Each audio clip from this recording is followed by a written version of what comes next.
Three brand new indie previews coming up. But first, we're going to check in on the game that won't stop climbing.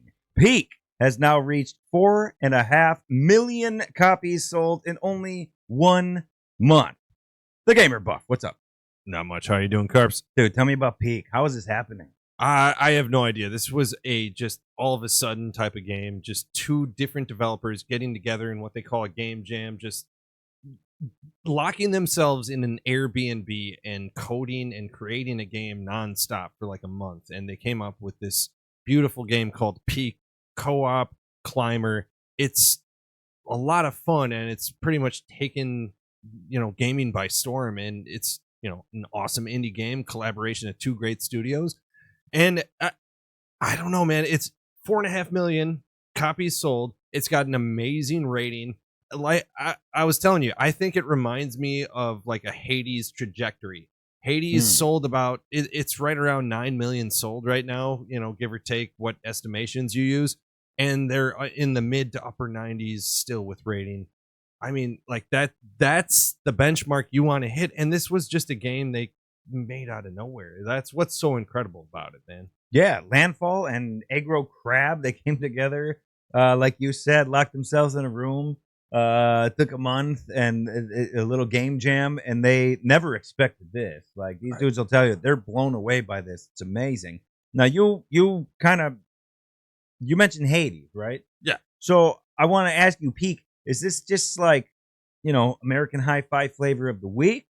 Or does this have the staying power to actually make it to something like a Hades territory? Well, I mean, that's why I compare it to Hades. I think it has the staying power because it has like a certain camaraderie that you don't always see in co-ops. Like a lot of these looter shooters and some of these like pay to win type games that are just popping up, these extraction shooters are just everywhere, and they might not have the soul that this co-op game Peak has. And like you can feel the group progression, you feel that success together. I think it has a staying power. I think it caters to so many gamers across a wide gamut than these niche games like shooters and stuff like this. This is for more gamers than that, and I think it can beat or like be in the top 10 all time of like indie games sold if it keeps us up, man. Hey, the success of Peak leads us right into our next story. What's up, guys? Jefferson Carps with the Gamer Buff, Dov Larson. There he is. This is the Indie Radar, a weekly rundown of exciting new and upcoming indie games and news. Thank you for being here. Like, subscribe, comment. We love talking indie titles with you. Now, Dov, Gamer Buff, the times are a-changing, and indie games are on the rise. Led by games like Peak, Schedule 1, Claire Obscure, so many more, AA and indie titles are responsible for almost half of the top performing titles so far this year.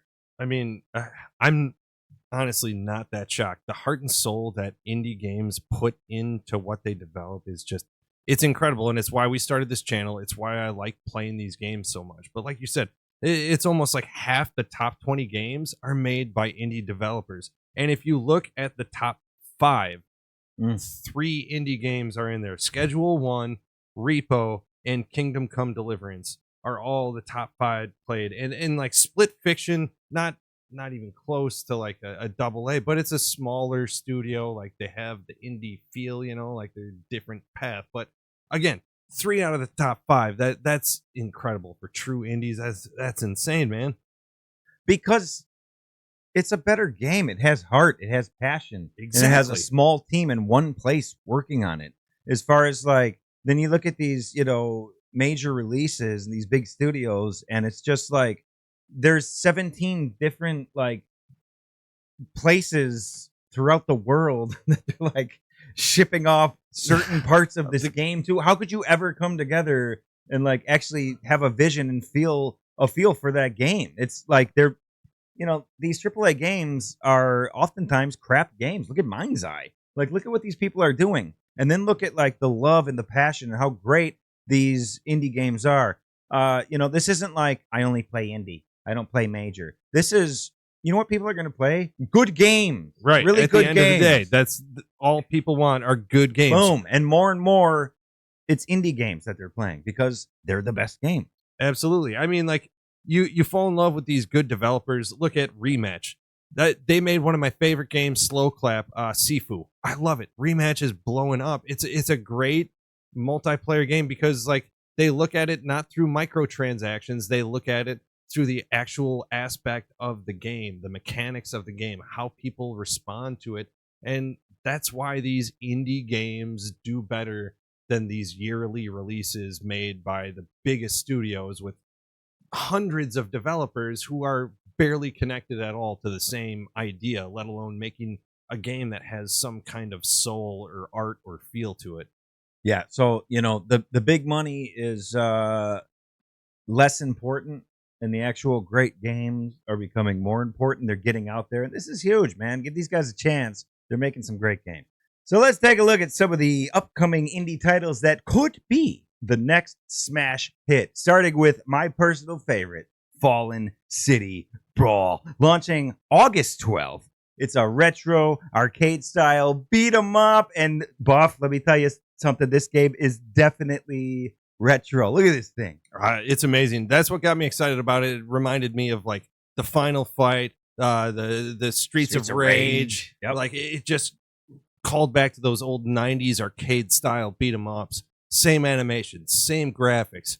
I mean, the audio is great. I cannot get enough of this game, and I cannot wait for August 12th. Wish listed right away, man. This is an instant hit for me, or this is up my alley, baby. Yeah, like, dude, you take a look at like Shredder's Revenge, and of course we're pumped about the upcoming Cosmic Invasion, the new Marvel arcade style. But this thing is like next level, old school arcade style. Just looking at some of the gameplay here, like the characters, it's very much retro arcade. Oh hell yeah! One dude's just cool. walking around with a giant chain and taking up like half the screen because he's gigantic. It's incredible. They're huge. Fucking awesome. I cannot wait. The big ripped dudes are big and ripped, like to the like you said, like half the screen, like it used to be in like a Super Double Dragon or something. It is. I'm really looking forward to it. August 12th, Fallen City Brawl. Duff, tell me about Spine. Oh man, I can't wait for this game. I just got super into Suit for Hire. Just released a review about it not too long ago. It's the same kind of feel. It's got a little bit updated graphics, maybe. The animations seem a little bit more a little bit smoother, at least in the trailers that you see. It looks really cool. After Suit for Hire, I really wanted to play more like gun fu style combat games. Like Sifu is great for like martial arts and that. But gun fu is kind of its own thing. And Suit for Hire really did it well. And I think Spine is going to be like another version of that. I hope it hits the same notes. I hope it mechanically, animation, it all lines up. And I think this is going to be a cool one, man. Yeah, so no release date. Not yet. Yeah. Spine. You're just putting it on the radar because you got a taste of Suit for Hire. You fell in love with this thing. Good. And you're looking for the next one. And Spine could be the next great gun fu style game. Keep it on your radar. We're going to keep you updated, obviously. Spine. Dove, Gamer Buff, looking forward to this one. Finally, coming to early access July 28th, it's Star Vortex. Yeah, a top-down space shooter, and it's mixing like ARPG elements into it, so you get like a lot of different building mechanics mixed in there. So like, how are you going to build your weapon system, your missiles, all this different stuff? You basically get to build your own kind of spaceship in that top-down shooting kind of game. I played a little bit of the demo. I really like where they're going with this.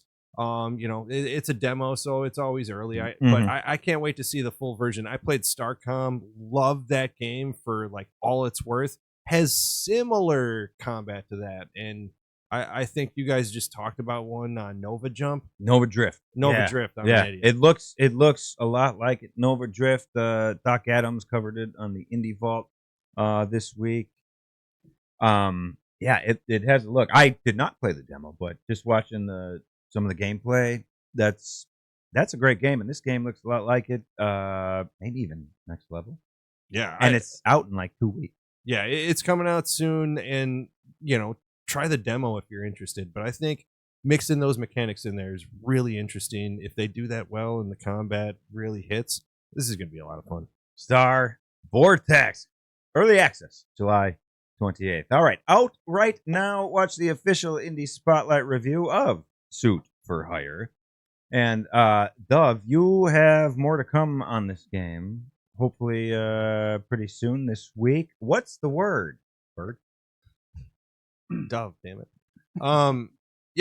Coming out more Suit for Hire. I've been working on some tips videos, but we were waiting for the right game to come along. I am an indie game enthusiast, but when you get stuck on some of these indie games, there's not a lot of resources on YouTube or online, to get some tips or hints or anything like that. So hopefully this series catches on and we start something with these tip videos. But yeah, looking up this week, we're going to talk about Suit for Hire. It's going to be the first one. I really loved it. I enjoyed it. I think I got a couple tips that'll help people who just started the game or are trying to figure some things out.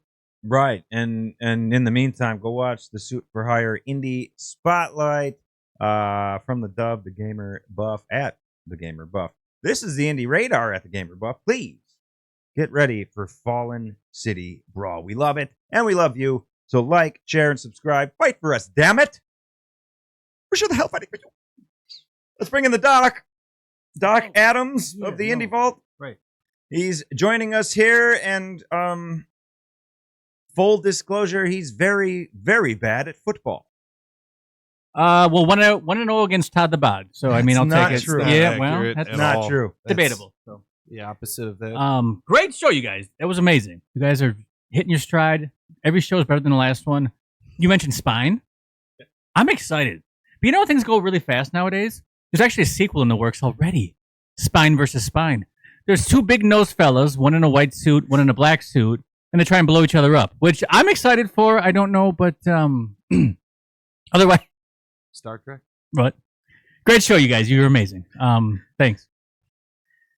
All right, so let me just quick shout out and thanks to the live studio audience. I got to tell you, Judge Harvey is not here. He had some flight issues, but we have Todd the Bod, we have Sassy Cassie, and we have the Dovette, the Gamer Buffette in the house. And how many of you understood that joke? Just raise your hand. Which one? Which one? All three of them did. I got a which Don't raise one? your hands. You can't see them, but And I got 0 hands raised. For more humor like that, catch the Doc weekly on the Indie Vault for amazing games you might have missed at the Gamer Buff. Plus, we have the latest indie game reviews on the Indie Spotlight playlist and all the upcoming indie game previews on the Indie Radar. It's all available at the Gamer Buff. He is the Gamer Buff, Dove Larson. Like, share, subscribe for more content. Thank you guys for hanging out with us. Appreciate you. We'll meet you guys at the mall. Nope.